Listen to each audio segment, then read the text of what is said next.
Piper. এই নামটা সবাই না জানলেও এই নামের গল্পটা কিন্তু আমরা কম বেশি সবাই একবার শুনেছি। যে শহর জুড়ে বাঁশি বাজিয়ে যেত আর শহরের সমস্ত ইঁদুরগুলো তার পিছু পিছুই চলে যেত, আর এইভাবেই সে শহরকে ইঁদুর মুক্ত করত। এই গল্পটা কোনো না কোনোভাবে আমরা কোনোদিন হয়তো শুনেছি। আর আজকের মুভিটাও ঠিক এমনই কনসেপ্ট নিয়ে, যেখানে এক বাবা এবং তার 10 বছরের ছেলে জঙ্গলের মাঝে থাকা এক রহস্যময় গ্রামে এসে পৌঁছায়। যেই গ্রামের বাচ্চা, বুড়ো, প্রধান সবাই ছিল খুবই রহস্যময়। তবে তাদের গ্রামে কেন সবাই এত রহস্যময়? কোন রহস্য লুকিয়ে আছে তাদের এই গ্রামে? আর এই বাঁশিওয়ালা গ্রামে আসার পর এই গ্রামের সাথেই বা কি হতে চলেছে জানতে হলে দেখতে হবে আজকের এই ভিডিও। বলছিলাম 2015 সালে মুক্তিপ্রাপ্ত South Korean thriller movie the পাইপারের গল্প। যে গল্পের শেষটা একদমই কল্পনার বাইরে, তোমাদেরকে ভাবতে বাধ্য করবে যার যেটা প্রাপ্য সেটা তাকে দিতেই হয় বা সেটা তাকে পেতেই হয়। তো হ্যালো ফ্রেন্ডস, ওয়েলকাম টু ওর গপ্প। সালটা 1950। কমিউনিস্ট বনাম ক্যাপিটালিস্টের কোরিয়ান যুদ্ধ শেষ হয়ে গেছে। দেখা যায় ব্যাগ কাঁধে নিয়ে জঙ্গলের মধ্যে দিয়ে হেঁটে যাচ্ছে এক বাবা এবং ছেলে। ভোলাভালা এই বাবা, যার নাম উরিয়ং, তার 10 বছরের ছেলে ইয়ং নামকে নিয়ে জঙ্গলের মধ্যে দিয়ে হেঁটে চলেছে। তারা যাচ্ছে সিওল শহরে। আসলে ইয়ং নাম অসুস্থ, তাকে ডাক্তার দেখাতেই তারা সিওল শহরের উদ্দেশ্যে বেরিয়েছে। রাস্তায় ভীষণ ঝড়ের কবলে পড়ে তারা জঙ্গলের মাঝে থাকা এক পরিত্যক্ত ঘরে আশ্রয় নেয়। রাতে ইয়ং নামের দাঁতে ব্যথা এবং খুব কাশিও হয়। উরিয়ং তার ছেলেকে ওষুধ খাইয়ে দিয়ে ঘুমোতে বলে। ইয়ং নাম বাবার কোলে মাথা রেখে জিজ্ঞেস করে, আচ্ছা, সিওল শহরে গেলে কি আমার অসুখ ভালো হয়ে যাবে? উরিয়ং তার ছেলেকে বলে, তোমার কোনো অসুখই হয়নি, শুধু কাশিটাই তো হয়েছে, যেটা খুব তাড়াতাড়ি ঠিক হয়ে যাবে। আসলে ইয়ং নামের যক্ষা রোগ রয়েছে। তবে তার বাবা তাকে চিন্তা করতে বারণ করে এবং এরপর বাঁশি বাজিয়ে ছেলেকে ঘুম পাড়িয়ে দেয়। যেই বাঁশির সুরে যেন রয়েছে এক অপার্থিব শক্তি। পরদিন আবার জঙ্গলের পথে হাঁটতে হাঁটতে তারা জঙ্গলের মাঝে এক গোপন রাস্তা দেখতে পায়। যেই রাস্তার দরজা কাল রাতের ঝড় বৃষ্টিতে ভেঙে গেছিল। সেই রাস্তায় যেতে যেতেই তারা একটি গ্রামে এসে পৌঁছায়, যার কোরিয়ার মানচিত্রে কোনো নাম ও নিশানা নেই। গ্রামে ঢোকার সাথে সাথেই তারা কিছু বাচ্চাকে খেলতে দেখে, যেই বাচ্চার কানটা কেটে দেওয়া হয়েছে। বাচ্চাগুলো তাদেরকে দেখেই ভয়ে সেখান থেকে পালিয়ে যায়। তারা কিছুটা অবাক হয়ে যায়। তবে এরপর তারা দেখতে পায় গ্রামের লোকজনও তাদেরকে দেখে অদ্ভুত আচরণ করছে। কেউ এসে কিছু জিজ্ঞেসও করছে না যে তারা কোথা থেকে এসেছে, যেন বহু বছর ধরে এই গ্রামে কোনো নতুন মানুষই দেখেনি তারা। তখনই দূর থেকে তাদের উপর নজর পড়ে এই গ্রামের প্রধানের। প্রধান তাদেরকে সঙ্গে আসার জন্য ইশারা করে। লোকজনের মাঝখান দিয়ে যেতে যেতেই উরিয়ং দেখে সবাই যেন কিছু নিয়ে কানাকানি করছে। সাথেই গ্রামের সবাই কোনো এক অজানা কারণে বারবার আকাশের দিকে তাকাচ্ছিল। সেই মুহূর্তেই একজন এসে গ্রামের প্রধানকে বলে, তারা আমাদের সবকিছু নষ্ট করে দিচ্ছে, এভাবে আর কতদিন চলবে? প্রধান জানায়, চিন্তা করার কারণ নেই, এবছরই আমরা তাদেরকে তাড়াতে সক্ষম হব। সেখানেই রান্না করতে থাকা এক মেয়েকে দেখানো হয়। এই মেয়েটির নাম মিসুক। এরপর প্রধানের সঙ্গে খেতে বসে উরিয়ং নিজের সম্পর্কে বলতে শুরু করে, আমি বাঁশি বাজাই, সাথেই কিছু ভেষজ ওষুধ বিক্রি করে আমাদের দুজনের জীবন কোনোভাবে চলে যায়। আমার ছেলের খুব কাশি, তাই ডাক্তার দেখাতেই সিওল যাচ্ছি। এই বলেই উরিয়ং তার ব্যাগ থেকে একটা চিরকুট বের করে প্রধানকে দেয় এবং বলে, 1 মাসের মধ্যেই যদি এই আমেরিকান ডাক্তারের কাছে যেতে পারি তাহলে ইয়ং নামের চিকিৎসা হবে। তখনই আমরা দেখতে পাই এই চিরকুটে কোনো ঠিকানা নয়, বরঞ্চ ইংরেজিতে লেখা এক কুমন্তব্য রয়েছে। প্রধানও ইংরেজি জানে না, তবে সেটা লুকিয়েই সে উল্টে উরিয়ংকেই বলে, 1 মাস নয়, এখানে আগামী সপ্তাহের কথাই লেখা আছে। অর্থাৎ প্রধান চায় না উরিয়ংরা এখানে একদিনও থাকুক। তবে উরিয়ং প্রধানের কাছে অনুরোধ করে, এত দীর্ঘ পথ পেরিয়ে এই গ্রামটা তারা পেয়েছে, যদি 2 দিন থাকার অনুমতি দিতেন খুব উপকার হতো।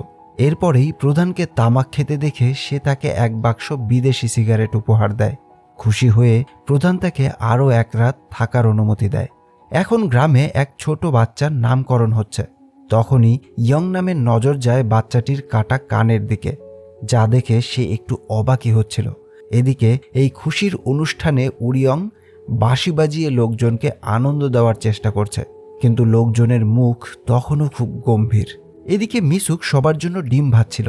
ঠিক তখনই একটি ডিম থেকে রক্তাক্ত কুসুম বের হলে সে ভয়ে চিৎকার করে ওঠে। তবে এটা দেখে গ্রামের প্রধান উল্টে খুবই খুশি হয় এবং সবাইকে বলে, এতে ভয় পাওয়ার কিছু নেই, এটা তো একটা আনন্দের খবর, কারণ মিসুকের মধ্যে যে তাদের সামান অর্থাৎ তান্ত্রিকের আধ্যাত্মিক শক্তি চলে এসেছে, এটা তারই আভাস। এরপর রাতে প্রধানের ছেলে নামসো একান্তে প্রধানের সাথে দেখা করতে আসে। প্রধানকে জানায় কাল ঝড়ে তাদের গেটটা পড়ে গেছিল, আর এই জন্যই এই দুজন সেখান দিয়ে আসতে পেরেছে। সাথেই সে প্রধানকে জিজ্ঞেস করে ওরা কতদিন থাকবে। গ্রামের লোকজনের মধ্যে কৌতূহল দেখা দিচ্ছে। জল বেশি দূর গড়ানোর আগেই তাদেরকে বিদায় করতে হবে। প্রধান বলে, চিন্তা করো না, শিগগিরই তাদেরকে বিদায় করে দেব। এরপর প্রধান উরিয়ংকে ডেকে বলে, বাইরে যে যুদ্ধ শেষ হয়ে গেছে এই কথা যেন গ্রামের লোকজন কোনোভাবেই না জানে। উরিয়ং দ্বিধায় পড়ে যায়, প্রধান এমন কথা কেন বলল। রাতের খাবারের পর পুরো গ্রাম একজোট হয়। প্রধান সবাইকে জানায় যে উরিয়ংরা যুদ্ধের শরণার্থী। যুদ্ধের গুলি লেগেই উরিয়ংয়ের একটা পা আহত হয়েছে, তাই জন্যই সে খুঁড়িয়ে খুঁড়িয়ে হাঁটে। এটা শুনেই গ্রামের লোকজন কৌতূহলী হয়ে প্রশ্ন করতে শুরু করে, বাইরের অবস্থা কেমন রয়েছে, যুদ্ধ আর কতদিন চলবে। তবে প্রধান টপিকটা পাল্টে দিয়ে বলে, তারা এমনিতেই অনেক ক্লান্ত, আর তাছাড়া সে তার ছেলেকে নিয়ে আগে থেকেই চিন্তায় আছে, তাই এসব কথা এখন না বলাই ভালো। কাল ডাক্তার দেখাতে তাদেরকে আবার রওনা দিতে হবে। উরিয়ং এটা শুনে হতাশ এবং অবাক দুটোই হয়। প্রধান তাদেরকে তাড়ানোর জন্য কেন এত উঠে পড়ে লেগেছে।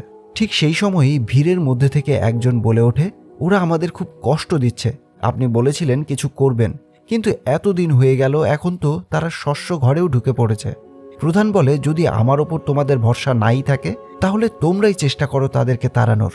বলো কার আছে সেই সাহস। ইয়ং নাম হঠাৎ করেই বলে ওঠে, আমার বাবার আছে।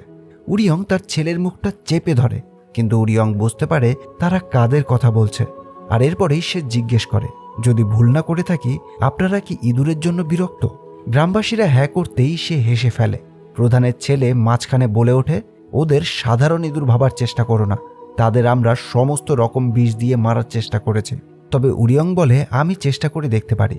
তখন গ্রামবাসীরা তাকে একটা সুযোগ দিতে বলে, তবে প্রধান বলে তারা কাল সকালেই চলে যাবে, তাই তাদেরকে এই ঝামেলায় না জড়ানোই ভালো। তবে উরিয়ং অনুরোধ করে তাকে একটা সুযোগ দেবার জন্য, যাতে সে প্রধানের সেই সেবার একটা প্রতিদান দিতে পারে। আর এরপরেই উরিয়ং তার বাঁশি বাজাতে শুরু করে। বাঁশিতে সুর তোলার সাথে সাথেই যেখানে তারা দাঁড়িয়েছিল সেই ঘরের ছাদ জোরে জোরে কাঁপতে থাকে, কারণ ভেতরে লুকিয়ে থাকা সমস্ত ইঁদুর নড়ে চড়ে উঠেছে। সবাই অবাক হয়ে যায়। আর উরিয়ং জানায়, আমার সুরে একটা জাদু আছে, সব প্রাণী আর কীটপতঙ্গ এতে আকৃষ্ট হয়। সেখানে উপস্থিত সবার মনে এক আশার সঞ্চার হয়, যেটা প্রধান চাপা দিতে পারে না। তাই সে ঘোষণা করে, যদি তুমি সত্যি এই গ্রামকে ইঁদুরমুক্ত করতে পারো তাহলে তোমাকে এক গরুর দামের সমান পুরস্কার দেওয়া হবে। সব গ্রামবাসী প্রধানের এই দয়ার জন্য আবেগ আপ্লুত হয়ে ওঠে। তবে উরিয়ং বলে, আমার এত টাকার দরকার নেই, একটা শূকরের দাম দিলেই আমি আমার ছেলের চিকিৎসা করাতে পারবো। আর প্রধান এতেই রাজি হয়ে যায়। পরদিন সারাটা দিন জুড়ে উরিয়ং গ্রামের প্রতিটি অলিগলি, নালা এবং সমস্ত কোণা ভালোভাবে দেখতে শুরু করে। পর্যবেক্ষণ করতে থাকে কোথায় কোথায় ইঁদুর লুকিয়ে থাকতে পারে। এরপরেই সে খুঁজে দেখে যে এই গ্রামটি চারদিক থেকে পাহাড়ে ঘেরা, আর বাতাসের দিকও এই গ্রামের নিচের দিকেই বয়ে যায়, যেটা থেকে তার মাথায় এক বুদ্ধি আসে। এদিকে ইয়ং নাম মিসুকের সাথে সময় কাটাচ্ছে। তাদের খাওয়া দাওয়া, থাকার খেয়াল রাখা, এই সব কিছুর দায়িত্ব মিসুকের। ইয়ং নাম জানে না কেন, কিন্তু তার যত্ন নেওয়া আর হাসিতে সে যেন নিজের মায়ের ছায়া দেখতে পায়। আর এই জন্যই সে তার বাবা এবং তার পাশে মিসুককে তার মা হিসেবে দেখতে শুরু করে। ঠিক তখনই তার বাবাও সেখানে এসে পৌঁছায়, আর সে মিসুককে ধন্যবাদ জানায় তার ছেলের এতটা খেয়াল রাখার জন্য। সেই সময়ে গ্রামের প্রধানও সেখানে এসে পৌঁছায়। গ্রামের প্রধান তাদের সামনেই মিসুকের ঘরের ছাদ থেকে বৃষ্টির জল পড়ার কথা বলতে থাকে। এটা শুনেই উরিয়ং নিজে থেকেই সেই ভাঙা ছাদটা মেরামত করতে চায়। প্রধান চলে যাওয়ার পর সে ছাদে উঠে সেই ভাঙা ছাদটা মেরামত করতে শুরু করে। সাথেই সে একটা গানও গাইতে থাকে, যেখানে সে কারোর প্রতি ভালোবাসার প্রকাশ করছে।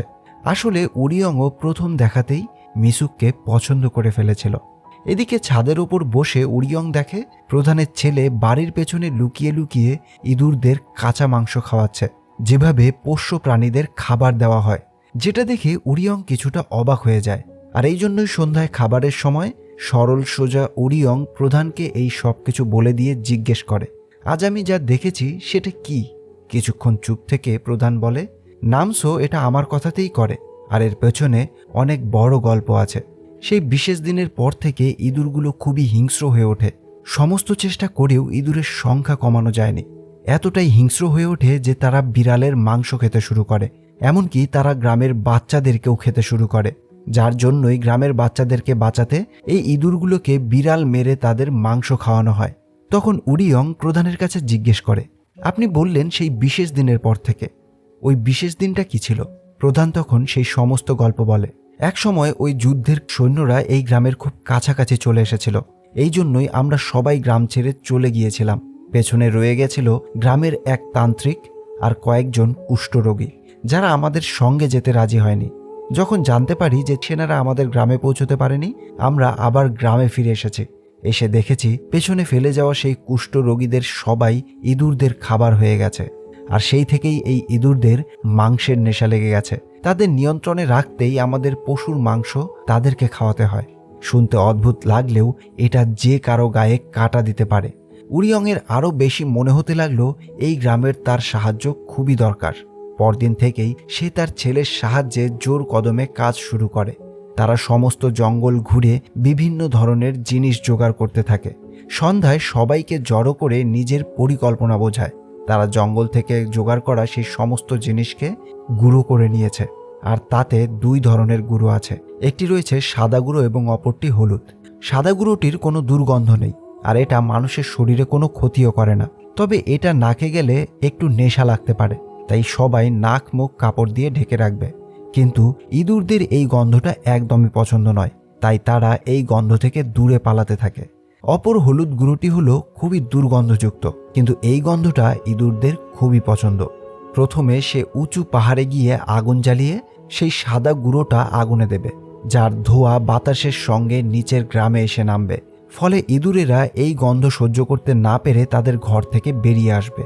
আর এরপর সেই দ্বিতীয় গুঁড়ো যেটা ইঁদুররা পছন্দ করে, সেটা সে প্রতিটি বাড়ি থেকে গ্রামের বাইরের দিকে ছড়িয়ে রাখবে। ঘর থেকে বেরিয়ে আসা ইঁদুরগুলো সেই গন্ধ অনুসরণ করতে করতেই গ্রামের বাইরে চলে যাবে। পরদিন পরিকল্পনা শুরু হয়। উরিয়ং গ্রামের সমস্ত ঘর, সমস্ত গলি এবং আনাচে কানাচে থেকে সেই হলুদ গুঁড়ো দিয়ে লাইন করতে শুরু করে। যেই সমস্ত লাইন এসে গ্রামের মাঝখানে মিশে, সেই লাইনটাকে টেনে নিয়ে গিয়ে জঙ্গলের মাঝখানে থাকা একটা গুহার ভেতরে প্রবেশ করিয়ে দেয়, যাতে ইঁদুরগুলো এই হলুদ গুঁড়োর গন্ধ শুকে শুকে এই লাইন বরাবর গিয়ে সেই ঘরের ভেতরে আটকে যায়। এরপর উরিয়ং সেই উঁচু পাহাড়ে গিয়ে সেখানে আগুন জ্বালায়, আর সেই আগুনের মধ্যেই সেই সাদা গুঁড়োগুলো ঢেলে দিতে থাকে। যে গুঁড়োর ধোঁয়া পাহাড় বেয়ে নিচে নেমে আসতে থাকে পুরো গ্রামে। সবাই মুখে কাপড় বেঁধে দাঁড়িয়ে আছে। উরিয়ং বাঁশি বাজানো শুরু করতেই প্রধানের ইশারায় ওই ভণ্ড তান্ত্রিক অর্থাৎ মিসুকো নাটক শুরু করে। সে চোখ বন্ধ করে জোরে জোরে ঘুঙুর বাজাতে থাকে, যা দেখে লোকজনেরা তার সামনে হাত জোড় করতে থাকে। আর কিছুক্ষণ পরেই সমস্ত ইঁদুরগুলো উরিয়ংয়ের বাঁশির শব্দ এবং ধোঁয়ার গন্ধে বাইরে বেরোতে শুরু করে। প্রতিটি গলি, প্রতিটি কোণা, প্রতিটি ঘর এবং প্রতিটি নালা থেকে তারা বেরিয়ে আসতে থাকে গ্রামের মাঝে। এত লক্ষ লক্ষ ইঁদুর দেখে তো লোকজনদের চোখ একদম বিস্ফোরিত হয়ে যায়। এদিকে মিসুক জানে এতে তার কোনো অবদান নেই, যা করেছে উরিয়ংই করেছে। সে শুধু প্রধানের কথায় এই সব কিছু করছে। এদিকে ইঁদুরগুলো দ্রুত গ্রাম ছেড়ে পালাতে থাকে, আর সেই হলুদ গুঁড়োর লাইন বরাবর সেই গন্ধ শুকতে শুকতে সমস্ত ইঁদুর গিয়ে পৌঁছায় জঙ্গলের মাঝখানে থাকা সেই পুরনো এক ছোট্ট গুহাতে। কিন্তু উরিয়ং ক্লান্ত হয়ে পড়ছিল, আর ইঁদুরগুলোও পুরো গতিতে এগিয়ে আসছিল। তাড়াহুড়োয় সে পড়ে যায়, আর একটু দেরি হলেই ইঁদুরগুলোকে বন্দি করা অসম্ভব হয়ে পড়ত। ঠিক সেই সময় তার ছেলে নামিয়ং সেখানে এসে পৌঁছায় এবং বাড়ির জন্য বানানো দরজা দিয়ে ইঁদুরদেরকে ভেতর থেকে ঘুরিয়ে দেয় সেই গুহার দিকে। বাবা ছেলে দুজনে মিলে শেষ পর্যন্ত এই কাজটাকে সফল করে। উরিয়ং সেই বড় পাথরটিকে দিয়ে ওই গুহার দরজাটা বন্ধ করে দেয়, যাতে সমস্ত ইঁদুর এই গুহার ভেতরেই আটকে থাকে। গ্রামে ফিরে আসতেই লোকজন তাদের অনেক প্রশংসা করে। এই খুশিতেই রাতে তাদের উৎসব হয়। সবাই সাফল্যে খুবই খুশি। রাতে উৎসবে পুরো গ্রাম উপস্থিত, শুধু প্রধান বাদে। এদিকে উরিয়ংও রাতে মিসুকের সঙ্গে কথা বলছে। সে জানে তার স্বামী যুদ্ধে মারা গেছে। উরিয়ং বলে, আমার স্ত্রী চলে যাওয়ার পর আজ পর্যন্ত শুধু তোমার কাছেই আমি সেই অনুভূতি পেয়েছি। আমি জানি তুমি গ্রামের নতুন তান্ত্রিক হতে চলেছ, আর সিদ্ধান্তটা খুবই কঠিন, কিন্তু তুমি কি আমার সঙ্গে যেতে রাজি হবে? তখনই প্রধান তাদেরকে দেখে ফেলে, আর এই জন্যই সে একান্তে মিশুকে ডেকে নিয়ে তাকে হুমকি দেয়। ভুলে গেছো সেই দিন যখন ভিক্ষা চাইতে চাইতে আমার কাছে এসেছিলে? এই গ্রামে থাকতে দেওয়ার বদলে সব করতে রাজি ছিলে, আর এখন এত সহজে সেই শহুরে লোকটার সঙ্গে পালাতে চাও? মিশুক কাঁদতে কাঁদতে বলে, আমি তান্ত্রিক হতে পারবো না, এসব আমি জানি না। প্রধান বলে, তোমাকে কিচ্ছু করতে হবে না, শুধু মারা যাওয়া তান্ত্রিকের নকল করবে। এই কারণেই সে সব সময় ভয়ে ভয়ে থাকে। এদিকে প্রধানেরও ভয়, যদি সে গ্রামের অতীতের কথা বলে দেয় বা উরিয়ং যদি যুদ্ধ শেষ হওয়ার কথা বলে, তাহলে তার গড়ে তোলা এই সাম্রাজ্য এক মুহূর্তেই শেষ হয়ে যাবে। আর এখানেই দেখানো হয় সেই ফ্ল্যাশব্যাক। বহু বছর আগে প্রধান সহ গ্রামের লোকজন পালিয়ে গেছিল ওই গ্রাম ছেড়ে, তবে তারা কুষ্ঠরোগীদের মরে যাওয়ার জন্য এখানেই ফেলে রেখেছিল, তাদের সাথে নিয়ে যায়নি। আর এরপর যখন প্রধান আবার বাকিদেরকে নিয়ে গ্রামে ফিরে আসে, তখন ওই তান্ত্রিক তাদেরকে আর গ্রামে ঢুকতে দেয়নি। আর তখনই প্রধান গিয়ে সেই কোলে থাকা বাচ্চাদের যন্ত্রণা দিতে থাকে, যাতে তারা জোরে জোরে কাঁদতে থাকে। আর এই বাচ্চাদের আর্তনাদ শুনেই তান্ত্রিকের মন গলে যায়, আর সেটাই ছিল তার সবচেয়ে বড় ভুল। কারণ প্রধান এই গ্রামে শুধু একজন সাধারণ মানুষ হয়ে বাঁচতে চায়নি। এদিকে এখন গ্রামের লোকজনও উরিয়ংয়ের বাঁশির সুরের সঙ্গে এক ধরনের টান অনুভব করতে শুরু করেছে। তাদের এই সমস্ত কথাই প্রধান দরজায় দাঁড়িয়ে শুনে নেয়। এরপর প্রধান এবং তার ছেলে নামসো মিলে ষড়যন্ত্র করতে থাকে। তারা গ্রামের সমস্ত পুরুষদেরকে ডেকে তাদেরকে বলতে থাকে, এই গ্রামের কথা তো কেউ জানে না, তাহলে উরিয়ং এখানে কিভাবে এলো? এটা কোনো কাকতালীয় ঘটনা নয়, সে কোনো কমিউনিস্ট গুপ্তচর। তাকে যদি যেতে দাও, সে পুরো সেনাবাহিনীকে এখানে নিয়ে আসবে, আর আমাদের সবুজ গ্রামটা ধ্বংস হয়ে যাবে। গ্রামবাসীরা পুরোপুরি ভয়ে ডুবে যায়। পরদিন সবাই তার সঙ্গে মুখ ফিরিয়ে নিতে থাকে, অথচ কাল পর্যন্ত সবাই হাসি মুখেই কথা বলছিল। উরিয়ং কিছুই বুঝতে পারছিল না হঠাৎ এমন কি হলো। রাতে উরিয়ং মিশুককে বলে, তুমি কি আমার সঙ্গে যাবে? মিশুক বলে সেও তাকে ভালোবাসে, আর এখন তার আর কোনো ভয় নেই। এটা শুনেই উরিয়ংয়ের যেন খুশির কোনো সীমা নেই। সে বলে, আমি এখনই প্রধানের কাছ থেকে পুরস্কারের টাকা নিয়ে আসছি, কাল আমরা 3 জন একসঙ্গে বেরিয়ে পড়ব। তবে মিশুক বলে, আমাদের সেই টাকার দরকার নেই, শহরে কোনো ছোটখাটো কাজ করে জীবন চালিয়ে নেব। তবে উরিয়ংয়ের সেই টাকাটা ভীষণ প্রয়োজন, তার ছেলের চিকিৎসার জন্যই সেই টাকাটা তাকে নিতেই হবে। আর এই জন্যই সে সরাসরি প্রধানের কাছে যায়, যেখানে গ্রামের সব লোক অলরেডি উপস্থিত রয়েছে। প্রধান বলে, তোমার পুরস্কার তৈরি, তবে যদি তুমি মনে করো যে তুমি ঠিক কাজ করেছো, তাহলে পুরস্কার নিতে পারো। উরিয়ং টাকাটা তুলতে হাত বাড়াতেই প্রধানের ছেলে তার হাতের আঙুলগুলোকে কেটে দেয়। সে যন্ত্রণায় চিৎকার করতে থাকে, আর তখনই প্রধান তার ব্যাগ মাটিতে উল্টে ফেলে, যেখানে কোরিয়ার মানচিত্র আর সেই চিরকুটটা ছিল। গ্রামের লোকজন নিরক্ষর, তাই প্রধান যা বলে তারা তাই বিশ্বাস করে। প্রধান বলে, দেখো আমাদের গ্রামের মানচিত্র। সেদিন সে পাহাড়ের ধোঁয়া তুলেছিল যেন কমিউনিস্ট সৈন্যরা আমাদের গ্রামের সংকেত পেয়ে যেতে পারে। সবাই তার বিরুদ্ধে আঙুল তুলতে শুরু করে। ঘরে ঘুমিয়ে থাকা ইয়ং নামও চিৎকার শুনে বেরিয়ে আসে। বাবার কাটা আঙুল দেখে সে কাঁদতে থাকে। তখন প্রধান বলে, এটাও তার ছেলে নয়, এটাও সব নাটক। এরপর প্রধান তার কাছ থেকে তার বাঁশিটি নিয়ে নেয় এবং বলে সে আর কখনোই এই বাঁশিটি বাজাতে পারবে না। ঠিক সেই সময় মিশুকো সেখানে আসে, তবে এই অবস্থা দেখে সে খুবই ভয় পেয়ে যায়, আর ভয় পেয়ে সে প্রধানের বলা কথাগুলোকেই স্বীকার করে নেয়। সে বলে উরিয়ং তাকে নিয়ে পালানোর চেষ্টা করেছে, সে একজন স্পাই। আর এটা শুনে গ্রামবাসীরা তাকে বেধড়ক মারতে থাকে, মারতে মারতে তাকে মেরেই ফেলতো। ঠিক সেই সময়ই মিশুক আবার ভেতর থেকে বেরিয়ে আসে রক্তাক্ত অবস্থায়। তার পেটে ছুরি মারা হয়েছে, আর মৃত্যুর আগে এই রক্তাক্ত শরীরেই চিৎকার করতে করতে মিশুক সেই পুরনো তান্ত্রিকের কথাগুলোকেই বারবার রিপিট করতে থাকে। যেদিন দিনে সূর্য থাকবে না আর রাতে চাঁদ জ্বলবে না, সেদিন সে আসবে তোমাদের মৃত্যুর রূপ হয়ে। এই কথা বলার পরেই সে মাটিতে লুটিয়ে পড়ে, আর সেখানেই তার মৃত্যু হয়। আসলে তার ভেতরে সত্যি সত্যি সেই পুরনো তান্ত্রিকের আত্মা প্রবেশ করেছিল। সব গ্রামবাসীর ওপর যেন আতঙ্কের ছায়া নেমে আসে। তাদের বহু বছর আগের পাপ আবার মনে পড়ে যায়। যখন তান্ত্রিক তাদের আবার গ্রামে থাকতে দিয়েছিল, তখন ইঁদুর এত বেড়ে গেছিল যে বিড়াল পর্যন্ত খেতে শুরু করেছিল। আর এই জন্যই প্রধান তার দলবল নিয়ে ওই তান্ত্রিক সহ সমস্ত কুষ্ঠ রোগীদেরকে ওই গুহার ভেতরেই আটকে রেখে দেয়, যেন কিছুদিন ইঁদুরের উপদ্রব কম থাকে। যেখানে থাকা ইঁদুরগুলো সেই সমস্ত কুষ্ঠ রোগীদেরকে খেয়ে ফেলে, শুধু বেঁচে থাকে ওই তান্ত্রিক।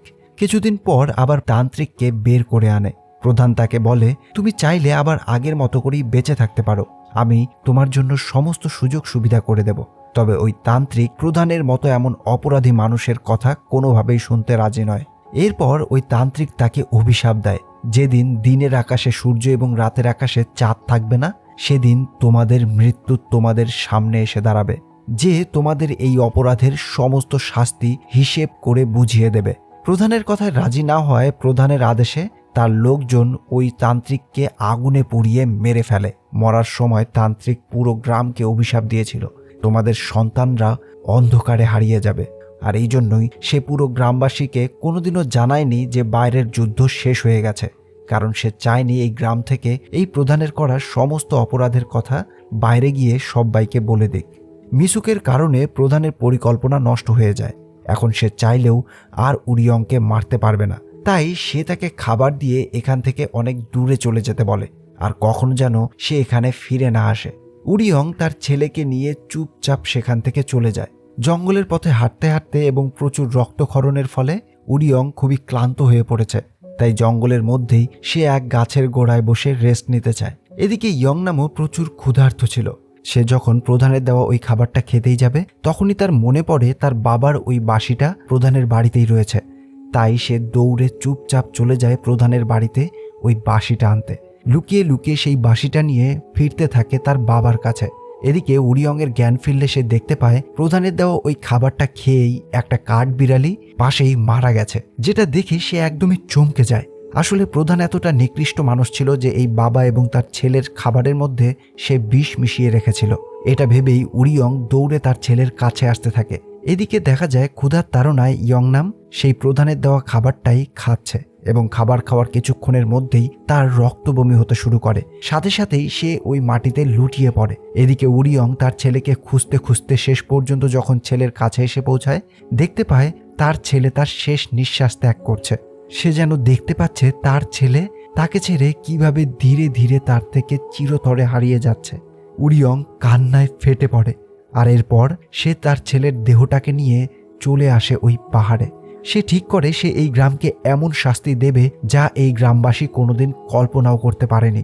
এরপর সে ওই পাহাড়ের চূড়ায় এসে একটা চিতা সাজিয়ে ছেলেকে শেষ বিদায় জানিয়ে ওই চিতায় আগুন লাগিয়ে দেয়। সাথেই সে ওই সাদা পাউডারটা তার চিতাতে ঢেলে দেয়, যার ফলে সেই ধোঁয়া পাহাড় বেয়ে নিচে নেমে আসে, পুরো গ্রামে ছড়িয়ে পড়ে। যেই ধোঁয়ায় আচ্ছন্ন হয়ে গ্রামের সমস্ত মানুষ নেশাগ্রস্ত হয়ে পড়ে। আর এরপরই সে যায় ওই গুহার সামনে।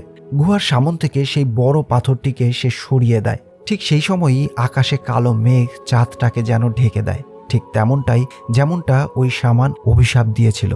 আর এদিকে তার হাতের আঙুল থেকে রক্ত বের করে সেই গুহা থেকে শুরু করে সে গ্রাম পর্যন্ত ছড়িয়ে দেয়, যাতে সেই রক্তের গন্ধে ইঁদুরগুলো গ্রামে চলে আসে।